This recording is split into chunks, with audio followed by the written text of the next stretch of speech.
The Tennessee Titans beat the New England Patriots 20-13 during Wild Card Weekend. The Patriots have been knocked out of the playoffs. And I want to point out that there's a very interesting, weird fact about the last 2 weeks for the Patriots. In the last 2 weeks, the Patriots have lost to former Patriots now twice in a row. Whether it was week 17 2 weeks ago, the Patriots lost to the Miami Dolphins, and the head coach of the Dolphins is Brian Flores, a former Patriots assistant, a guy who was with the Patriots for a long time, won a Super Bowl as a defensive play caller.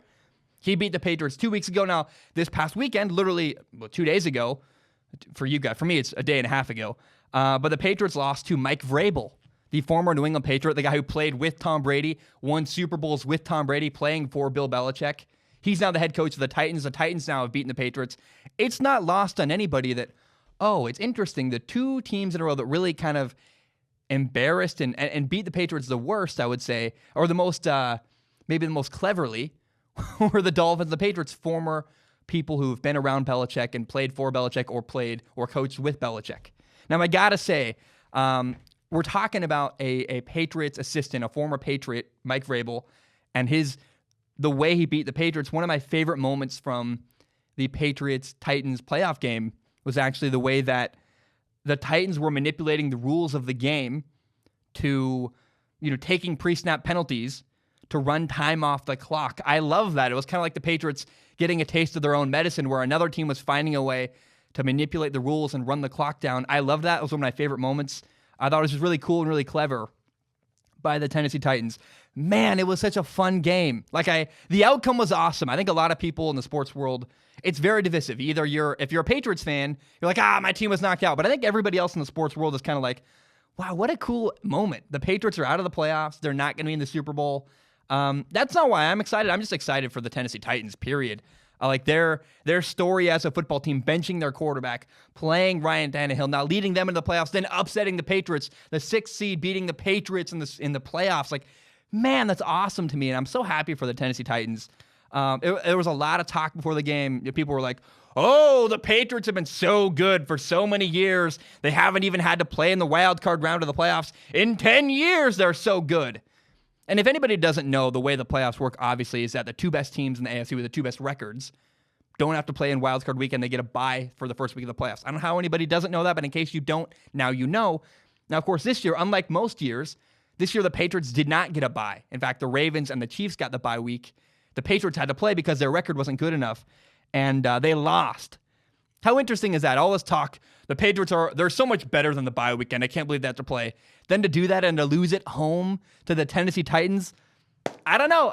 It's not about the Patriots, really. The story to me is how cool it is that the Titans overcame and had this gigantic upset over the Patriots. I love it. Now, the man we have to talk about, obviously, is Derrick Henry.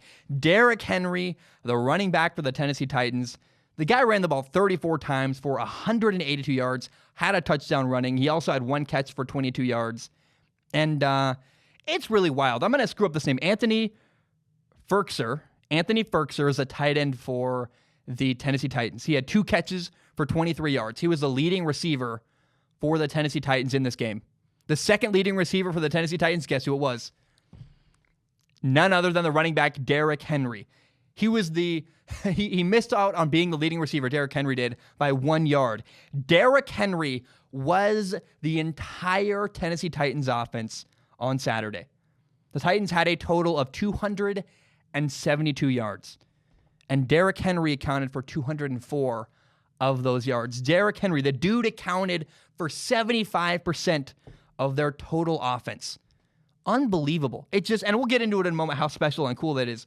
But the Titans quarterback, Ryan Tannehill, I love the guy. Great story. Didn't do a ton. He was 8 for 15 passing. He had 72 yards. A whole of 72 yards passing. That's nothing. He had a touchdown pass. I'll give him that. His best pass of the day. The day was probably that touchdown pass. I think it was on a 3rd and 10. He responded through a touchdown pass into the end zone. He also had an interception. And I am not a stats guy. I regularly actually make fun of statistics. But the stats from this game are evidence, really, of the main storyline, which is that Derrick Henry was the Titans' biggest factor on offense. He, against the Patriots, was the Tennessee Titans offense. And I really want to praise the Titans for something. This seems very silly to praise the Titans for this, but I want to give them credit for leaning into Derrick Henry. It was working, and they just kept feeding the beast. In the Rose Bowl, last week on Wednesday, on New Year's Day, I watched Wisconsin, and the Wisconsin Badgers had this incredible running back, Jonathan Taylor. Was a Heisman finalist for a lot of the year. He's incredible. He's really, really talented. And they had Jonathan Taylor, and they didn't use him as much as they could have. They only ran him 21 times. And again, I go back to it seems silly to praise the Titans for recognizing and having self-awareness to go, oh, hey, this is clearly working. Let's lean into it. But I have seen teams in the past have a hard time leaning into what works. Wisconsin and the Rose Bowl, even there was a moment in this Titans-Patriots game where, like for two drives in a row where the Titans kind of got away from running the football and started throwing the ball more frequently. And ironically, it's when it didn't work. They went 3 and out. It wasn't working for them. But the Titans were able to right the ship, and they were able to stick with what they do best, which is you got to not overthink things. If something's working, like if Derrick Henry's running as well as he was on Saturday, you just got to lean into it to keep going. And I love it, man. I really am happy for the Titans. Again, we saw Wisconsin football have this incredible running back, only ran him 21 times. Unlike that, the Titans had the awareness to go, hey, we have Derrick Henry. We don't need to throw for a lot of yards. We need to win this football game.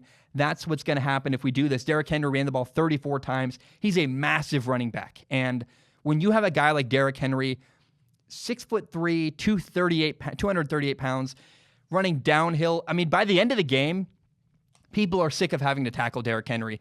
And it's something kind of like that is what we saw on Saturday, man. He was just, running for big chunk after big chunk, 8 yards, 9 yards, 12 yards, giant run after giant run after giant run. Nobody wanted to tackle him. And the coolest thing I saw on Saturday for the Tennessee Titans, I saw something I've never seen before in football. Look, I'm a football nerd. It's my favorite sport in the world. That's what I am passionate about the game of football. And before halftime, the Titans had the ball in a 2-minute situation, meaning that they had 2 minutes roughly to get the ball down the field as quickly as they could to try to score points. They were down 13-6. They needed points. And this is what I've never seen before is the way the Titans achieved having a quick drive go all the way down the field is they ran the football. You never see that in the world of sports, especially in the world of football, because, hey, running the ball keeps the clock running. So you want to throw the ball. If it's an incomplete pass, the clock will stop. If it is a complete pass, you can catch the ball and get out of bounds. You almost never see in a 2-minute drill a team leaning into running the football and consistently running football. That's what the Titans did. I want to praise their self-awareness to realize, hey, this is working. We're going to stick with it. And then, they ran the ball all the way down the field.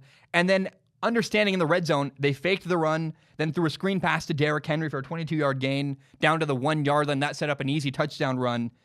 It was just a fun sequence to watch. I've never seen a team in a 2-minute drill where they got to score quickly actually run the ball as often and as effectively as they did. Derrick Henry had all the yardage on that drive, whether it was him running the ball or catching that 22-yard pass down to the 1-yard line. Derrick Henry was that entire drive for the Titans, and they did it quickly. They moved the ball on a 2-minute drill. They scored before halftime, making it 14-13. And man, is it so cool to me. And, I've been giving Derrick Henry so much credit here, and he deserves it. He's phenomenal. But no running back succeeds without help. And the help that he got was from his offensive line. The big boys up front were pushing the Patriots around. It was so cool, man, that I am so impressed with the push up front the Titans generated. And of course, if you're going to talk about the running back, you also got to acknowledge, hey, his offensive line was doing the dirty work, opening up gigantic running lanes for him. He did a great job. He ran a lot after contact. He ran people over. He broke tackles. But also, the Titans offensive line from Tennessee, man, they did a great job on Saturday. So the game was 14-13 at halftime, and the Patriots lost 20-13. Do the math. The Patriots were unable to score in the second half. Now, if you have been following Tom Brady at all this year, you know that the Sharks are circling. People are really excited to call the end of the career of Tom Brady. And I think a lot of people, this is just a really kind of a symptom of the way the media works today is everybody wants to be first. Nobody has patience. I struggle with this myself. I'm recording. There's a reason I'm trying to get this out in the morning before people are awake and starting their day on Monday so that I can be one of the first guys to get a video about this Patriots game out. And of course I'm not, because now, that game happened Saturday. If I really wanted to be first, I would have recorded it Saturday night. The point is this, though, that people want to be first in the media, especially in this day and age. And everybody's trying to say, I was the first guy who said Tom Brady was starting to, we'll say, fall off a cliff. Someone said that a while back, and they were wrong a long time ago to say Tom Brady was falling off a cliff. He's not, and he hasn't. Tom Brady is still a very capable quarterback. He's capable of playing at a very high level in the NFL at the quarterback position. Tom Brady had multiple throws on Saturday where you kind of turn your head and go, oh, wow, that's a laser beam. That's a really good throw. Some of them were incomplete, where he hit guys in the right spot, the hands, and they just happened to drop it. And I got to say, inexperience really hurt the Patriots on offense. They struggled running the ball at times, but their receivers especially, man, N'Keal Harry is this really physically gifted receiver for the Patriots. He had a couple moments that you go, dude, what are you doing? He couldn't win a route on the sideline. He had a play where he was running vertical and he just slowed down his feet and stopped running. It's like, you got to keep going. And you can see the frustration on Tom Brady's face. He really struggled working with the young guy. I've been there with young people who are learning how to play a position. It's really frustrating. And man, even Julian Edelman, the Patriots, best receiver, he's become a legendary figure with the Patriots organization. Even Julian Edelman had a really bad drop on 3rd and 6 where he was wide open near the end of the game and just flat out dropped the pass, forced the Patriots to have to punt. The Patriots' struggles at receiver are a understated problem, and everyone wants to blame Tom Brady. And I get it, he's the quarterback, that's what happens. But the reality is that a lot of the Patriots' struggles come from poor protection and really struggling to win one-on-one matchups with the offensive line. And then the fact that their receivers are just young. And, Philip Dorsett is a mess. That dude is so inconsistent. He misses signals. He has all these problems. Tom Brady's not the problem in New England. Now, you also have to acknowledge, though, the Patriots had a lot of opportunities to win this football game. They had a 1st and goal from the 1-yard line. They ran the ball 3 plays in a row. They couldn't score from the 1-yard line 3 plays in a row, just running the ball. They had to settle for a field goal. That cost them big time. They also had a big kick return into the Titans' territory. Couldn't capitalize on that. And their biggest play of the game was a play where Tom Brady actually scrambled, extended the play, and threw the ball way downfield for a big gain. And it was called back by a penalty. So the Patriots had opportunities, and they squandered it. Not to mention the Patriots also intercepted the Titans quarterback, Ryan Tannehill, which has been a rarer feat that doesn't happen as frequently as it has in the past for Ryan Tannehill this year. The Patriots had chances to win, and they could not capitalize. But again, oddly, it's very interesting. The struggles of the Patriots were not Tom Brady's fault. They were largely on offense, especially the fault of the receivers not making plays on the outside. A consistent theme I've been saying for years of the Patriots, they need receivers who can win one-on-one matchups outside. They still somehow don't have receivers that can make that happen. I think Tom Brady's really frustrated today. I think we'll get into what I think is going to happen next with Tom Brady, but I want to say, man, I really feel for him. Now, I also want to praise the Titans punter, Brett Kern. I've never talked about punters before on this podcast. At least I'm sure I have at some point. It's not a thing I regularly talk about. But Brett Kern, the punter for the Titans, had a huge impact on this football game. He punted 6 times, and 4 of those punts pinned the Patriots back inside their own 20-yard line. Multiple of them actually pinned them back within their own 5-yard line. And the Patriots kept starting drives with really bad, really difficult field position. Like the final punt of the game for Brett Kern put the Patriots down at their own 1-yard line. And it's not all Brett Kern. I mean, the guys covering the punt also did a good job. But the Patriots pinned back Tom Brady, man. They really did. And it's kind of funny, kind of sad. Tom Brady's last pass of this game, and quite possibly and quite probably his last pass as a New England Patriot, actually went for a pick 6. He threw the ball to a receiver, it got tipped up in the air, ran back for a touchdown. It made the game 20-13 instead of 13-14. And Brady was backed up in his own end zone. He threw to Mohamed Sanu. It got popped up in the air for a pick 6. But that final play of the game was really the final dagger in the season of the New England Patriots, and kind of that final crushing blow. And kind of, again, it's kind of sad and kind of interesting that that's how Tom Brady's career with the Patriots might possibly end. The pick 6 and a playoff loss in the wild card round of the playoffs at home. What an unceremonious end. And if Tom Brady gets all the blame here, that's just wrong. It's just not Tom Brady's fault. He clearly, I think, has shown he still has something in the tank. That is my whole takeaway on the Titans beating the Patriots in the wild card round. Again, I am so happy for the Tennessee Titans.